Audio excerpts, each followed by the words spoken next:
পটুয়াখালীর বাউফলে কারখানার নদীর তীব্র ভাঙনে দিশেহারা কয়েকটি গ্রামের বাসিন্দারা নিরাপদ আশ্রয়ে সরে যাচ্ছেন। অনেকে প্রতি বছরই ক্ষয়ক্ষতি হলেও ভাঙন ঠেকাতে স্থায়ী ব্যবস্থা না নেওয়ায় ক্ষুব্ধ এসব এলাকার মানুষ। পানি উন্নয়ন বোর্ডও বলছে স্থায়ী প্রকল্প ছাড়া ভাঙন রোধ করা সম্ভব নয়।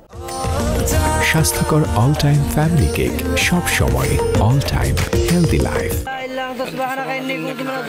পটুয়াখালীর বাউফলে কদিন ধরেই এমন ভয়াল রূপ কারখানা নদীর। পানি বৃদ্ধির সাথে পাল্লা দিয়ে বাড়ছে নদী ভাঙন।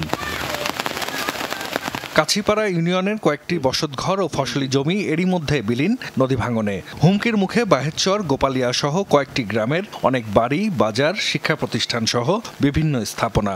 অনেকেই সরে যাচ্ছেন নিরাপদ আশ্রয়ে। জায়গা, জমি, গাছপালা সবকিছুই নদীর মধ্যে চলে গেছে। এখন আমাদের উপরে কি হবে? 10 থেকে 20 কানি সম্পত্তি একসরে সবার চলে গেছে। তাতে অনেক বসত বাড়ি, তারপরে গাছপালা, ঘর বাড়ি সব ডুবে গেছে। পারিবারিক কবরস্থানগুলো ভেঙে গেছে। আমাদের বাপ দাদা তাদের কোনো স্মৃতি নাই।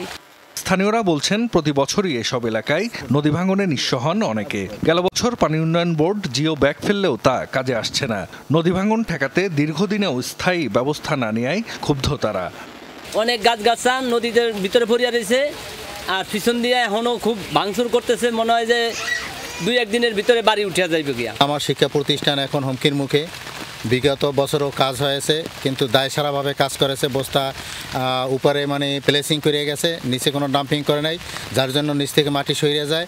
স্থায়ী প্রকল্প বা স্থায়ী কোনো সমাধান চাই, সেটা হোক বেড়িবাঁধ অথবা সেটা হোক কোনো ব্লক সিস্টেমের মাধ্যমে বা স্থায়ী ব্লকের মাধ্যমে। পানি উন্নয়ন বোর্ডের নির্বাহী প্রকৌশলী বলছেন স্থায়ী প্রকল্প ছাড়া ভাঙন ঠেকানো সম্ভব নয়। ওখানে আসলে প্রত্যেক বছরই ভাঙে। ওখানে পার্মানেন্ট কাজ না করলে ওখানে ঠেকানো খুব কঠিন। পার্মানেন্ট কাজের জন্য হচ্ছে আমাদের যে ইনস্ট্রাকশন আছে, যে আপনার স্টাডি করা লাগে, সেই স্টাডির জন্য আমাদের প্রকল্পটা দেওয়া আছে, সেটা কোনো অনুমোদন হয় না। 2-1 দিনের মধ্যে ভাঙন কবলিত এলাকা পরিদর্শন করে জরুরি ভিত্তিতে কিছু ব্যবস্থা নেয়ার আশ্বাস দিয়েছেন পানি উন্নয়ন বোর্ডের কর্মকর্তারা। জাহিদ হাসান, যমুনা নিউজ।